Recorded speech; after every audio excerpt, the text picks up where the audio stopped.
Hi. Thanks for clicking this video. In today's video, I will be comparing the newly announced Doogee S200X, which happens to be different color variants of Doogee S200, and the newly launched Cubot King Kong X Pro.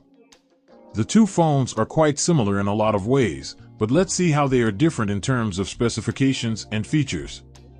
Drop your comment below to let me know what your thoughts are on these two phones, and don't forget to leave a like if you enjoy the video.